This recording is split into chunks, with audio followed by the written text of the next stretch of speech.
I like those Bear Bell bars. I hate to admit it, and the cookies and cream's my go-to. Dude, they're solid. Dog, I'm telling you, I don't eat protein bars often. Um, and I'm going to be honest, I don't look at the macros when I do eat them because I'm just like, I just need the protein that's in them. And do they taste good? That's kind of like how I measure it.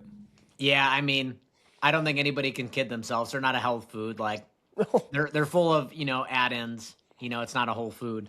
But Hmm. there's a time and a place, and like again, the way I weigh it is like have a couple add-ins and not miss my protein target for the day, Hmm. or avoid the add-ins but miss my protein target. And for me, my priority is to hit my protein target. So I'll take a couple sugar alcohols. So be it. Let's go.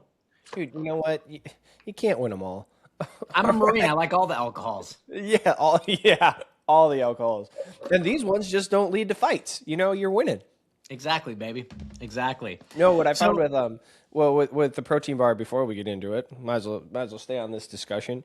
I was talking about the first form level 1 bar, and it's not like a true protein bar. It's meant to be like a meal replacement bar. So yeah, so level it's got one is carbohydrates and fats Mhm. and things like that. Yep. So it has 11 grams of fats, 22 grams of carbs, and 21 grams of protein. So like I said, like the macros, when you look at traditional protein bars, it's kind of off. Oh So, yeah. but if you have a Chobani like yogurt drink, 20 grams of protein, which I just did, and then you add that in, wow, now I have 40 grams of protein, 40 plus grams of protein, 22 grams of carbs, just over 11. Actually, it's probably 35 grams of carbs because of what's in the Kabani or the Chobani, however you say it. I don't know. Still don't It's all know. right. People But understand. dude, I've been having that stuff for freaking ever, and I still don't know how to say it. And then like let's call it 15 grams of fat. That's actually a pretty balanced meal. Like Absolutely. so, we're talking about like we don't chase perfection. We chase perfection, but we know that we're going to fall short because perfection's unattainable. We go for the next best option that will get us towards our goals. And I Yeah, think and I mean a lot of people are in your situation where they're really busy. Mhm. So to your point, the main objective is to eat as many whole foods as we can. But there's going to come a time where like convenience foods are going to have their place in somebody's diet. Like case in point, you today, right? Like, hey, I need to get a Chobani yogurt drink in plus this protein bar that's like a meal replacement bar. And yeah, in the context of you eating those not whole foods, we'll call them like, yeah, they're processed foods, right? You eating these processed foods and not to hit your targets or missing your targets nutritionally in terms of like energy intake, protein intake.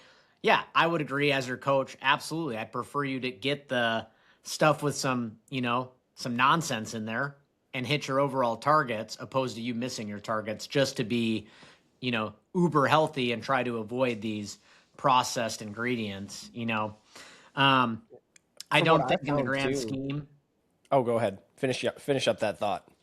Yeah, I just a lot of people are like really like that's a big topic. Oh, should I need to avoid all these seed oils and all these additives and like yeah, I think, if again to your point about being perfect, if you want to be perfect, sure. I agree there's, consuming those in abundance is probably not super healthy, but on occasion and somebody as active as you, do I really think it's going to, put their health at risk long term? No, I really don't. My gut tells me that I don't think it's going to be an issue. Now, if you consumed like that same snack 2 to 3 times a day, every single day, yeah, that's overdoing it. But in the context of you doing it the way you are doing it, no issues. Yep, real foods first, and then you adjust on the fly from there. And trust this guy's gut; he's got a good gut microbiome. No, I am yeah, big on the gut microbiome for sure, and I think that's where the processed foods and sugar alcohols and things like that are where I'm like, ugh. But yep, I mean, yep. heck, even me, man, when I got down to UHP the first time, I had never had a bloom in my life. And now me and my wife have them stocked in our mini fridge, like not getting much sleep as a parent. If I need a caffeine bump and I don't feel like making coffee, I'm freaking blooming it. And those have sucralose in them. So I know that, yes, I probably shouldn't have 2 or 3 of these a day. Well, and for the caffeine. But, you know, because of the sucralose, I shouldn't drink a ton of this every single day because that probably will negatively impact my gut microbiome. But man, on occasion, whatever. Send I it. agree. And the thing that I found too is, okay, cool. You can be perfect or like as close to perfect as you can be. But I found you're really irritable. Or, you know, at least when I say you're, like, I'm speaking about me.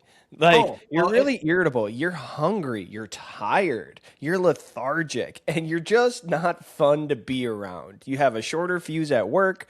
You can't stand the stories that your clients are telling.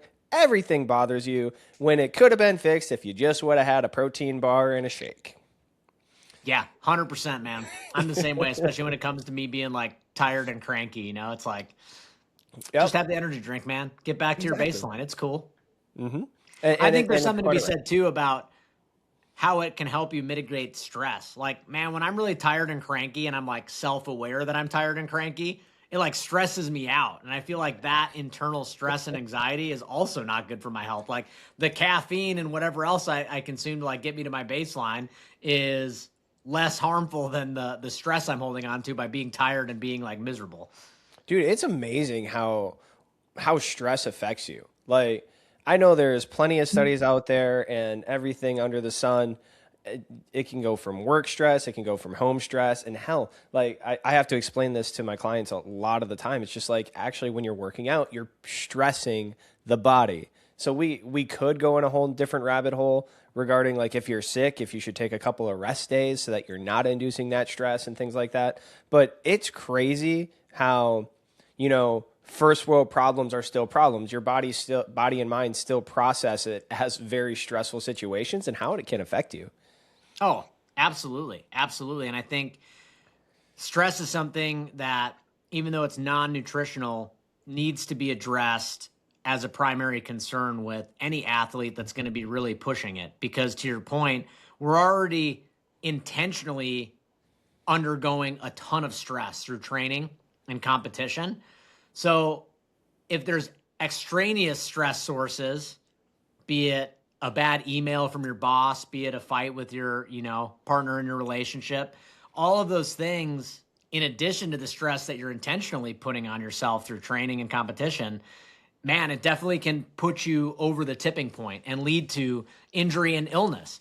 And nothing is worse for an athlete that's trying to compete at a high level than being just benched because of injury and illness. Like nobody likes forced downtime. And I think so many people don't think they're really focused on training and diet, which is awesome. But they let those other things go, right? And sleep's another one, right? They're like, oh, I didn't really think about sleep. In fact, I just saw somebody else. So I have the 4 R's of recovery, and I do refuel, repair, rehydrate, and reduce inflammation with tart cherry juice and things like that. But I saw somebody else recently did a 4 R's, and I was like, oh, I do the 4 R's. And they used rest as their fourth R. And I was like, dang, like that's actually, I like that better than the one I use. So I think I'm going to start adopting that as the fourth R because, man, sleep is like the next macronutrient, right? Like it is so important, right? And it does, that helps with stress, right? But yeah, to your point, we could go down a huge rabbit hole of stress. So maybe we focus on that another Dude, time. I'm telling you, and for the people, like when I'm doing crazy stuff, which tends to, I at least have one thing on the calendar every year. Um, it it takes a lot off my plate, especially stress, when I get a coach to help me with nutrition, when I get a coach to help me with training, when I get somebody to cut my lawn sometimes, because it just takes stress off my plate to achieve the goals that I want to do. Now, whoever's listening, like your stress is going to be different than my stress. So you're going to be able to do a few things. Maybe you enjoy cooking. Maybe you enjoy cutting the lawn. Maybe you enjoy these things that actually de stress your life. So it's different for every single one of us, but just know like everything does accumulate, and especially the things that bring you stress. Just look to audit them out of your life if you have the means and the capability to do it. And it just really, really helps in the performance standpoint and just life in general. Absolutely. Absolutely. I mean, I for sure notice that when I'm overwhelmed and like burnt out, like my training suffers as a You, result. a dad? What? Yeah. You Overwhelmed know what and I burnt did? out, You know and what you I own just your did? own And it company. came yesterday in the mail. What? You know what I did yesterday? Or a What? couple days ago? It just came yesterday. Taxes? I got a brick. I did do my taxes on time. I got a brick for my phone. A brick? Oh, is that where you can't like go on social media or something like that? Yeah, it's fucking bricked. Really? That's So neat. now I'll show Okay. you. So I've How does got that a work? couple, and you set up your own mode. So I've got like family mode Yeah. where I literally block everything except Hmm. for phone calls. So if in emergency, somebody can still call me, but I can't text, I can't email, I can't go on any social media, I can't play games, I can't do anything. So like at night when me and my wife decide like, hey, it's like us time, the baby's down, Brick time, baby. it goes to family brick mode. Right now, I've got work brick mode, so I can still access email and like things that I need, but This is my pretty social neat. media is cut off. So if I go to my phone, like I can't click on Instagram. It's Oh, brick. so it just cuts it off. Yeah, and it reminds you like, hey, go live your Interesting. life. Huh. But one thing That's I pretty noticed neat. as a new parent is like now obviously my time got cut probably, in half or more. So all those micro sessions on social media that are like 2 minutes, 5 minutes, they were really adding up and definitely causing me stress because it was like, man, I just don't feel rested at the end of the day. Like I don't feel like my mind had time to think. I noticed I couldn't articulate my thoughts as well because I'm literally just overwhelmed. And I finally caved in. I said, yeah, social media is a problem. Like I need to set some better boundaries. I have tried to set the boundaries myself with discipline. They have failed. I am now going to get a physical boundary. External options are options. And like, Yeah. come So on, I'll like let you that's. know. I'll keep you posted in I'm 1-2 weeks time to I'm see how things excited are for going. brick But that is updates one now. way I'm trying to reduce some stress in my life, I'm excited for brick updates. This is gonna as well be. as this coffee. Oh, dude, I tell you what, caffeine is the nectar of life. For I the used. for the listeners out there, I got a collagen latte here. So I got one shot of espresso, 15 grams of collagen, a little whole milk, and probably more maple syrup than I care to admit. But it's my pre-workout.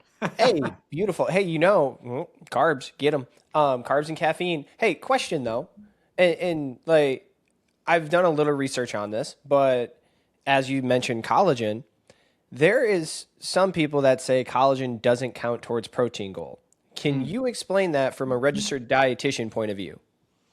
Yeah. So the big confusion about collagen, I think, is that collagen is not a complete protein. So let's take a big step back. What's a complete protein? What's an incomplete protein? The way that I think about food and that I educate people on how they should think about food is that all food is going to be broken down into its most basic form. Okay. So for protein, that's amino acids. So a complete protein, well, let me pause there and take another step back. So of the 20 amino acids that are important in human nutrition, 9 of those are considered essential, meaning that our bodies cannot produce them on their own and we need to obtain them through the diet. If a food contains all 9 essential amino acids, it is considered a complete protein. If it is lacking one or more of those essential amino acids, it is considered an incomplete protein. So most plant protein is incomplete. Like if you get bread and you read the nutrition label and it says this slice of bread has 8 grams of protein, it's incomplete. So people that are vegans and vegetarians are typically well versed in this. You just have to pair it with another plant food so that the plant food you pair it with has that extra, amino acid or amino acids to build a complete protein in the meal itself. So like beans and rice is probably the best cultural example, which is why so many cultures eat beans and rice. So when it comes to collagen, collagen is lacking one essential amino acid, and that's tryptophan. So collagen itself isn't a complete protein, but it's not to say that it's useless because you're still getting 8 of the 9 essential amino acids, and you're also getting some other amino acids in pretty good amounts that are hard to find in other foods, right? That's why, if we look at the research on collagen, it's still beneficial for certain things like hair and nail growth, skin integrity. A study that I just recently came across did show some improvements in tendon health and like tendon, durability is not the correct word, but that's like the concept, right? Like overall, like tendon strength. with collagen supplementation taken pre-workout. So there's still advantages and it's still contributing amino acids. Saying collagen doesn't count towards total protein is saying like the protein in bread or beans doesn't count towards your daily protein. Just because it's not complete doesn't mean it doesn't count. Now, yes, ideally you're getting a lot of complete protein sources that have all 9 essential amino acids because then you don't need to worry about anything. You're covering all of your bases. But collagen absolutely still counts. All protein sources that you ingest throughout the day count towards your daily goal. In fact, if we think about how did these daily goals come about, these targets, right? Like, why is 1 gram per pound like the new gold standard for protein? Well, we look at people, right? We study them. And that could be through observational studies, randomized control trials, and we test a whole bunch of different metrics. And we have found over the course of time that those higher protein intakes tend to be better for overall performance, muscle growth, longevity, whatever you want to measure. But when we do those studies, we're not measuring just complete proteins. We're measuring what that individual consumes in a total day. And that includes a whole bunch of incomplete proteins. So if the number was, I want you to consume 1 gram per pound of only complete proteins, it would be that. It would be, I want you to consume 1 gram of only complete proteins. That would be a lot harder for an individual to do. Like to reach, even for somebody like your size, 200 grams a day. Like, man, to get that from like all animal-based sources or tofu or whatever's complete would be very challenging. To reach 200 grams, you're going to need to consume some foods that are incomplete. Yeah, and you know, I mentioned that I was at Chef West's house this last week, and we were eating a lot of beans. You know, like it was great though. Like a mix of beans. One night we had a barbecue night, so he whipped up like the trifecta of black beans, pinto beans, and kidney beans. And then the next night we had like a Mexican night, and definitely Tex-Mex. That's all right. Oh, it was delicious. But you know, then we had more beans. We had refried beans, like.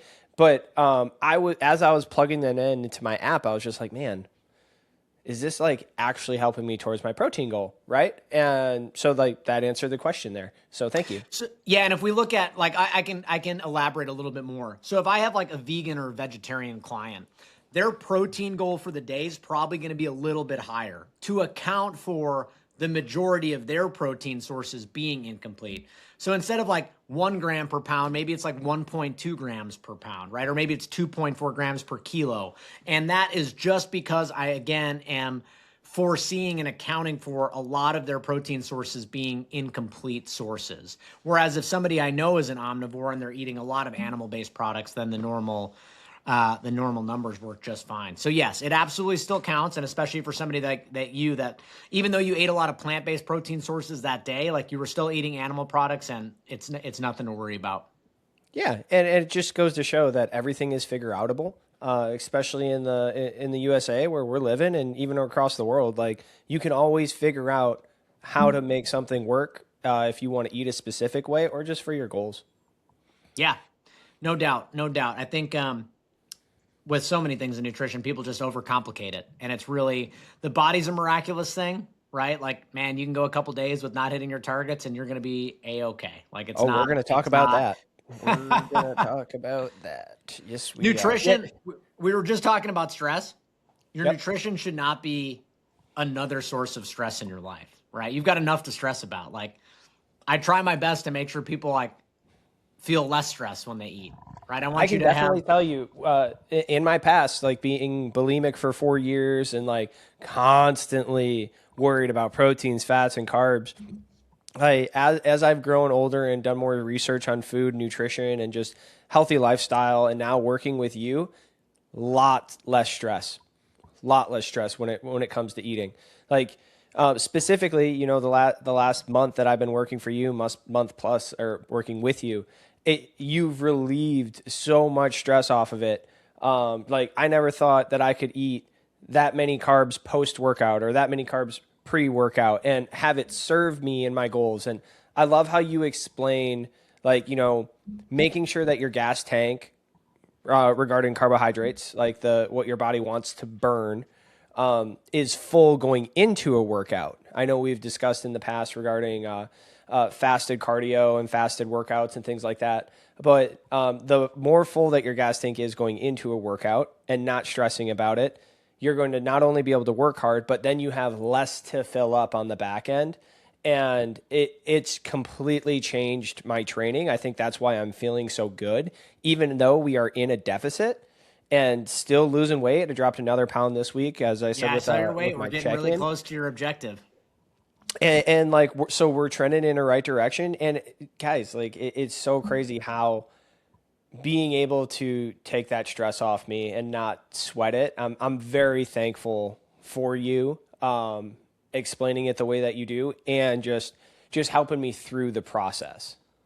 Of course. And I mean, even for me, when I see numbers that are high on my own docket for the day, like, oh my gosh, that's a lot of carbs to eat.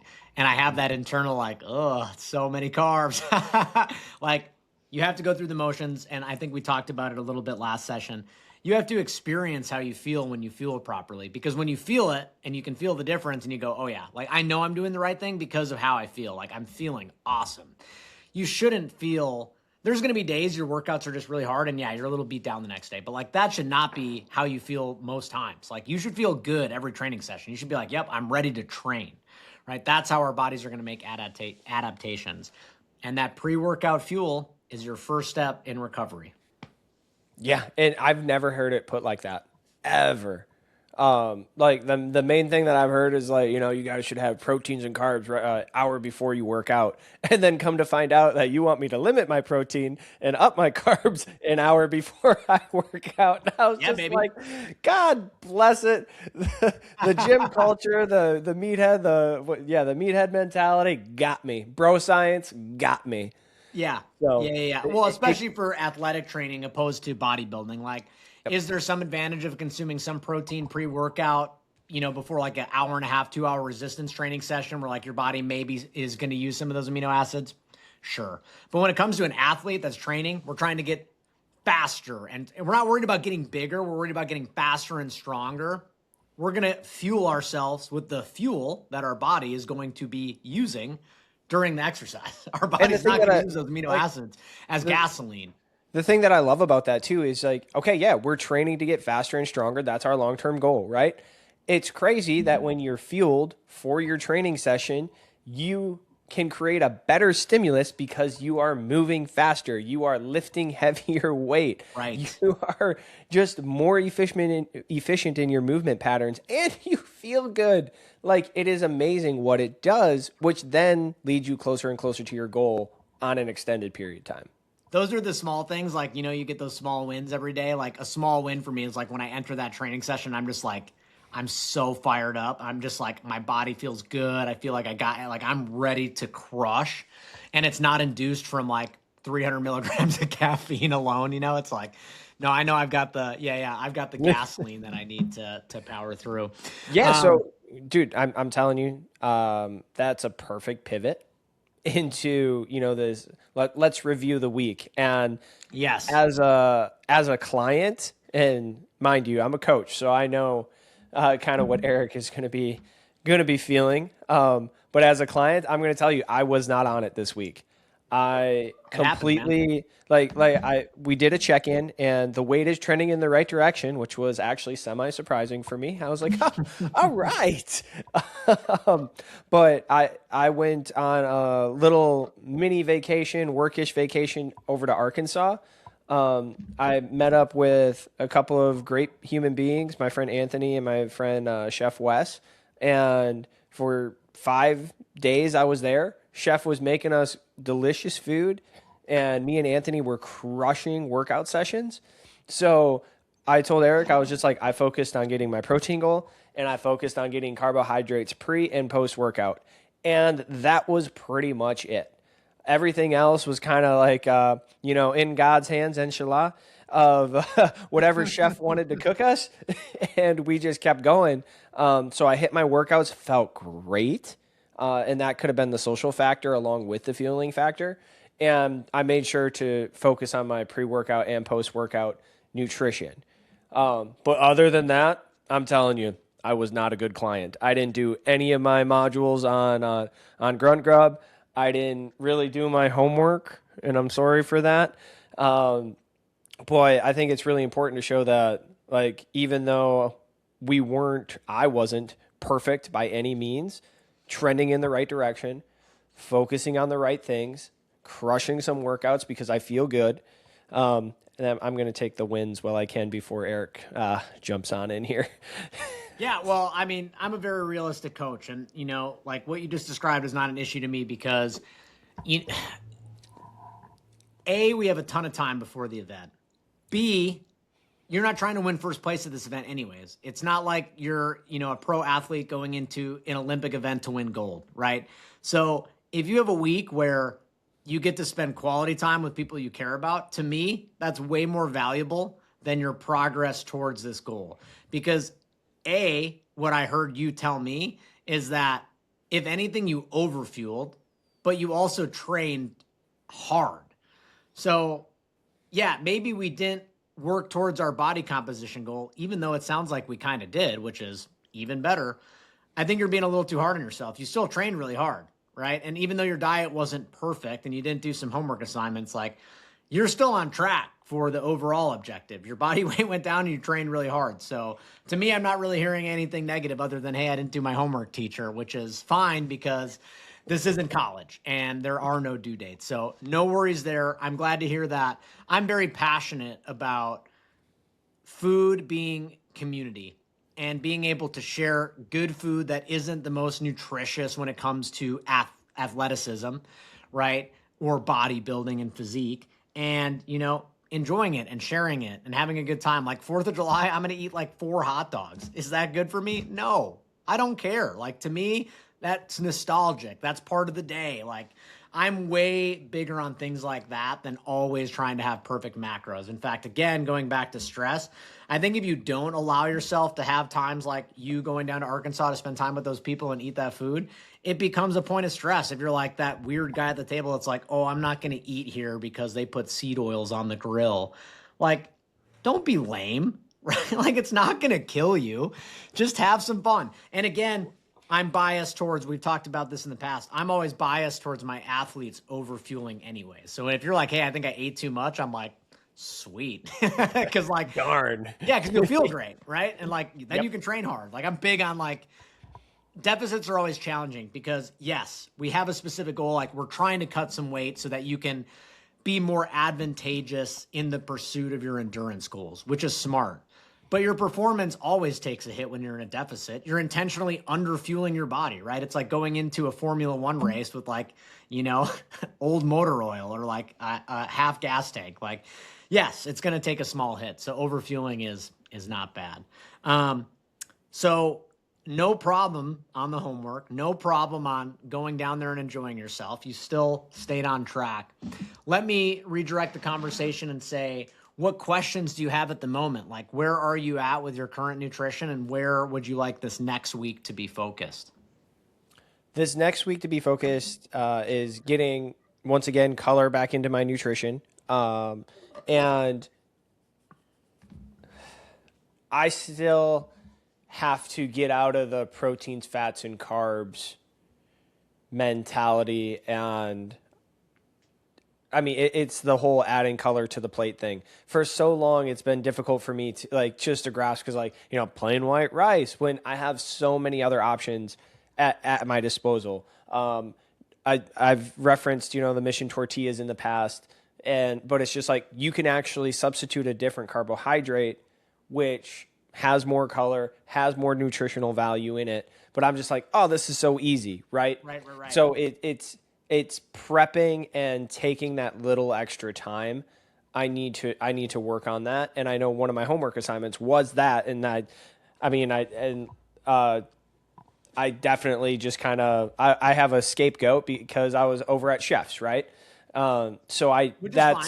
Is to hammer down on that homework assignment of like, hey, you need to add more colors back into your nutrition. And, if we're having this many carbs, utilize them with the whole foods mentality. And yes, it might take a little bit more prep time, but that's just prioritizing and executing. Absolutely. And this really got driven home when I saw I think it was your plate yesterday, and it was just beautiful sweet potatoes. Half of it was Kale. greens and some eggs, and I'm just like, it That's looks pretty much so my good. daily breakfast. Yes. And honestly, it's not that hard. And like, that's a good way to do it, right? I proteins first thing on my mind. Like, all right, like I've got my whole eggs. I've got my egg whites added in. I added some leftover steak I had to like up the protein a little bit. And then from there, I'm like, all right, my starchy carbs are going to be sweet potatoes or normal potatoes. That's like pretty much it. When I have time, that's a daily thing. What you don't see in the image that I also typically eat, because that's typically my pre-workout, is I'll also do a piece of whole grain toast with a no added sugar jam and fresh fruit. So I had pineapple and whole grain toast and jam. That's to hit a higher carbohydrate target. But in the whole grain toast, I'm getting vitamins, I'm getting minerals, I'm getting fiber. In the sweet potatoes, I'm getting fiber, vitamins, minerals, and starchy carbs. The kale, the thing about sauteing greens, right? This is a really easy way to add color because you can do this to any meal. You can add it to the side of pretty much anything. You can take a handful this big, put it in a pan, right? I add a little extra virgin olive oil at a really low heat because the smoke point's low.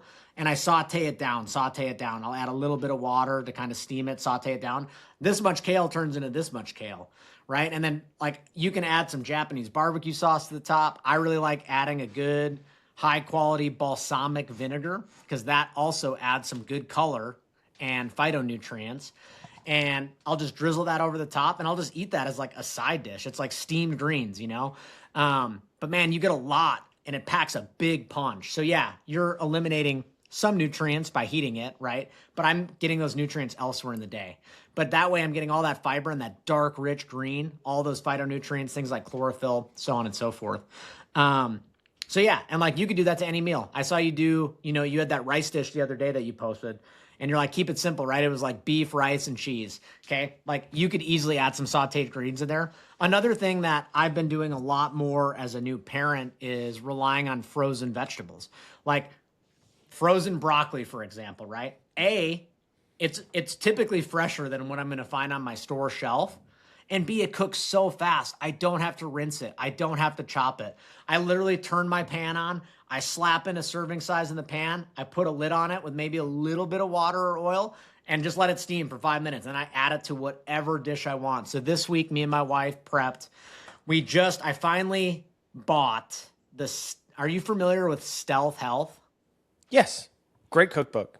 Yeah, so I finally caved in. I've used a couple of his recipes that I found on Instagram and Pinterest, but I finally caved in and just bought his actual cookbooks because me and my wife have been relying on slow cooker meals so frequently. We bought a second slow cooker for that reason. So this week we did like slow cooker lasagna and we did a Thai peanut chicken, right? So yeah, super good. So like for the lasagna dish, I'm going to add basil to the dish as recommended per him, but then I'll do something on the side, like a side salad or frozen broccoli or whatever. And then for the Thai peanut chicken, I made my own fried rice, which I always add peas and carrots to.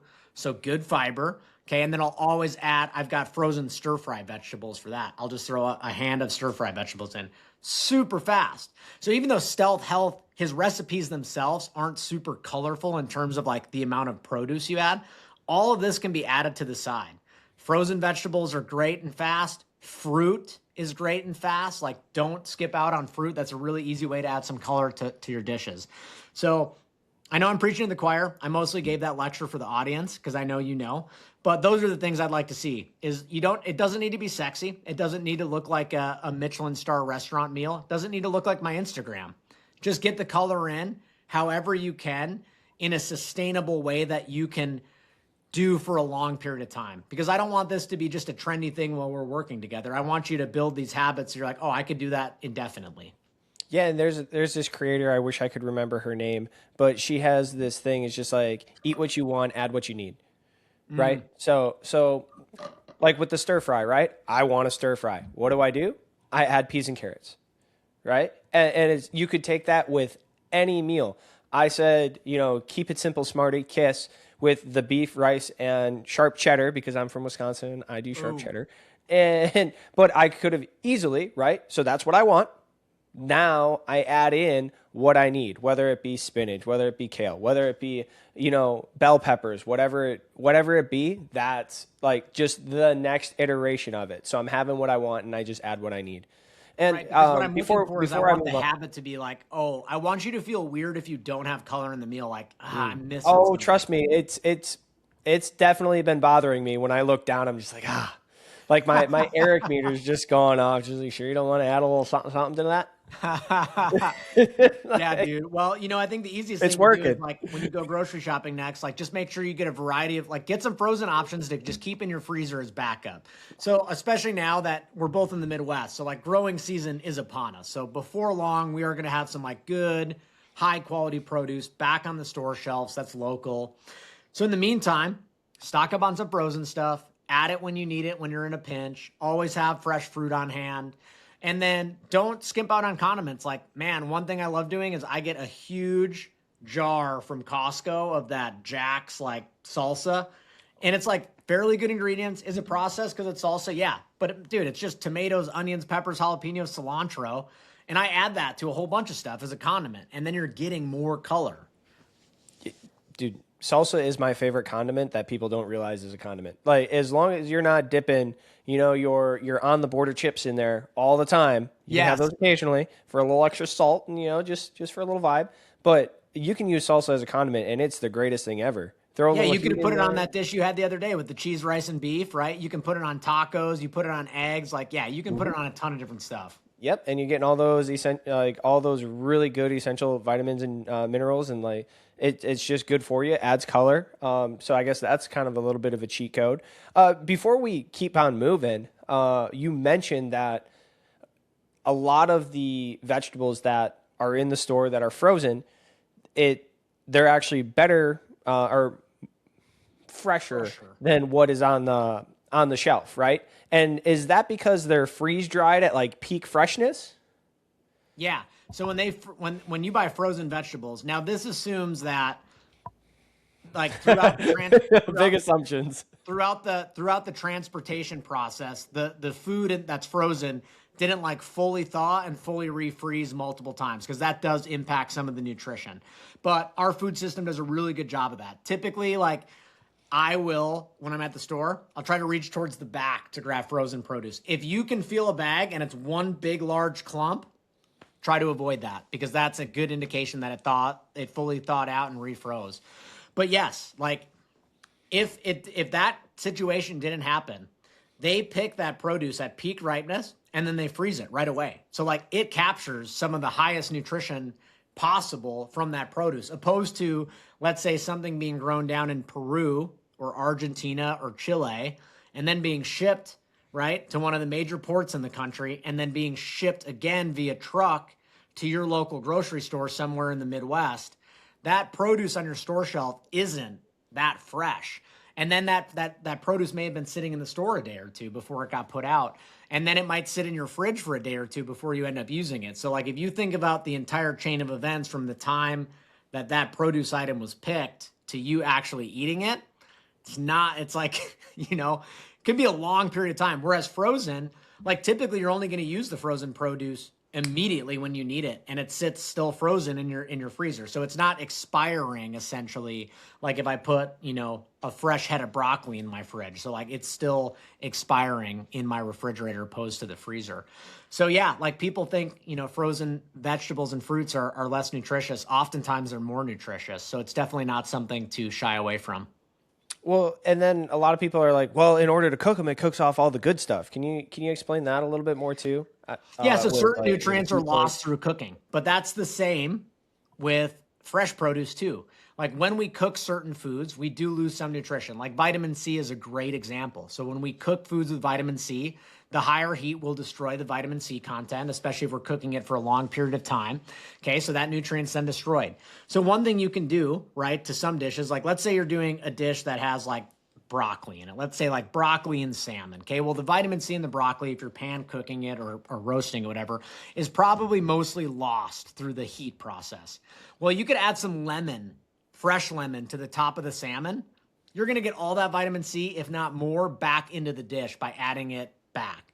So it's just something about being well versed, and this is something you can just Google, right? Like what nutrients are lost from high heat cooking or from heat while cooking, and it will tell you, and then you can kind of plan around it. So it's a good idea to get a variety of both cooked and uncooked foods throughout the day, because when we think about the cooking process, okay, we are technically pre-digesting the food. By cooking it, it's making it easier for our bodies to absorb nutrients. So like, even though we lose some nutrients through cooking, we're able to absorb the other nutrients that stay around more so than if we ate that food raw. So, eating some raw food and some, like eating fruit fresh, right? Raw, like an apple or an orange, you're not really cooking that unless it's in some dessert. Okay. But then your vegetables you're cooking, well, that's a good mix. Beautiful. I love it. I'll Does make that sure to answer your start doing that. question? It does answer my question, and I'm very thankful for it. Yeah, so eat both raw and cooked veggies. There you go. And cooked food. Well balanced meals. Yep. Add color to your meals. Like, don't sweat the small stuff. Like, and I think the big thing too is, I wasn't dreading this call, but just because I do put a lot of pressure on myself, I'm just it was nice to have the conversation up front of like, hey, food is not supposed to be stressing you out. Like, now the only thing that we do is we readjust, we take a step back, we readjust what went right, what went wrong, audit, and we just get back at it. Right. And I think that's really important for people to know. And just follow eat some raw veggies, eat some cooked veggies, making sure you're getting all the good stuff. Add a little lemon to the top of the salmon.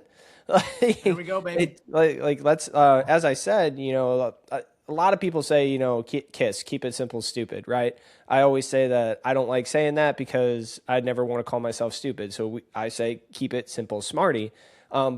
Either way, whatever you want to use, it's the same. Like, keep it simple. Yep. And don't sweat it. Adjust. Know that as long as you wake up in the morning, God bless you with another day and another opportunity to go out and make your dreams a reality. And look at it as on an extended period of time compared to like, oh my God, I have to live and die today. Yeah, 100%. And, with nutrition, you have to eat several times throughout the day, right? Most people are training at best once a day, right? And if they miss a training day, gosh, it's not the end of the world. In fact, sometimes it's even better for your body. But nutrition is more challenging because you need food and you need to eat several times throughout the day. So it's more opportunity for people to fail, which leads them to be hard on themselves. But just like when I was in the Marine Corps and we were shooting for score, right? So we're doing like some qualification. You have to let every round go. If you have one bad shot, you can't let that impact you negatively to make a second bad shot. Like, that round's in the past. It already left your weapon, right? It's history. Like, you have to move on. Same with a meal. Like, if you have a meal that was like not ideal and you're feeling a little guilty about it because you're like, oh man, that just did not align with my goals and my values, let it go. It's in the past. You can't control it now. It's already been consumed. Like, focus on the next meal, right? But don't stress about it because it's too late. It's already been consumed, right? Do your best to plan ahead, right? So this week, you're going to try to get some more color in. So I would expect you, knowing who you are, like, you're going to make some actionable steps forward. Like, I'm going to keep some frozen vegetables on hand. I'm going to get more fruit this week. I'm going to keep greens in the fridge, whatever it may be. Set yourself up for success, because then there'll be less chance of you, having those opportunities of failure. Not that failure is a bad thing, but, that's where we learn from. Up for success. Yep. Setting myself up for success. And a lot of those successes are because we failed at one point in time, because I failed in the past. And the main thing is do an audit, make a plan, make adjustments, and then execute. And absolutely. That's what I'm going to be doing going forward. I think that's being able to make that plan and doing my homework. I'm going to get that to you. I'll text it to you. And I think that's a good place to kind of wrap up. We threw a lot of information out there today. We're going to pick up where we were last time. Like, we'll just do a reset this week, right? Yep. And things will be good, man. We're still moving in the right direction. So it's, no time lost. I always say, left foot, right foot, repeat, right? Like, that's all you have to do. And whether it be a long race or, man, I'm telling you what, as we discussed last week, sometimes when you're depressed, just get into that shower. Left foot, right foot, repeat. You're going to get to where you need to go. And that's what we're doing. We're just going to keep moving forward. Keep So, marching, baby. yes, sir. So I really appreciate you today. Thank you for giving me grace. Thank you for giving me adjustments. And, going in the explanation of a few things that starting with collagen and ending with some veggies. Really Great appreciate topic. it. You the real MVP. Can you tell the folks, or wait, before I tell the folks where to find you, do you have anything to plug, anything like that? Well, yeah. So actually, you did remind me. So if you look behind me, Modern Athlete Strength Systems, we are going to be launching group nutrition coaching starting on May 4th, a Monday. So May starting the in the fourth month be of with May. you, sir. Yeah, baby, it's going to be great. We're capping the student enrollment at 30, and I'm doing that intentionally so that it can still have a small class feel. If anybody has been to college or been in a situation with like a large lecture hall of like 100 plus people, you just don't feel heard and you don't feel like you learn that well. So obviously having gone through that myself and experiencing those situations, like I'm absolutely avoiding that. So we're going to keep it nice and cozy with 30 students, and it's going to be awesome. We're going to have weekly calls. We're going to have a group chat. You're going to be running through my tactical fueling system online nutrition course. I'm super fired up about it. Like, I'm very proud of the product. I feel like it really will better people no matter what background in nutrition they have. So you can go to Modern Athlete for all the details on that. Signups are happening now. You can find me personally at Grunkrub on Instagram. You can find me at grunkrubrd.com, my website, but Instagram is where I am most active. So thanks for the remembering to Well, plug that. I'm here to serve. I'm here to serve. My And the man. beautiful thing is that I can vouch firsthand that whatever you're putting out is going to be helping people. So, it's even better to do it as part of a group for accountability, and to build that camaraderie with people that seems to be missing these days. So, folks, if you're listening to this, can't implore you enough to go check that out. As for me, you can find me at Sully Lupke on Instagram, pretty much active there. In the future, I will have goallout.co up and running, but that's still in the works. So pay attention for that. It's coming soon. As we get going towards the world's toughest triathlon, the Norseman, we're going to be putting out a lot of content and creating a lot of fun stuff for you. So I appreciate everybody for listening, and signing off. I'm Sully Lupke. That's Eric Groman. Boom. Thanks for your Boom. time, everybody. We'll see you next Thank you week. so much. Y'all have a good one.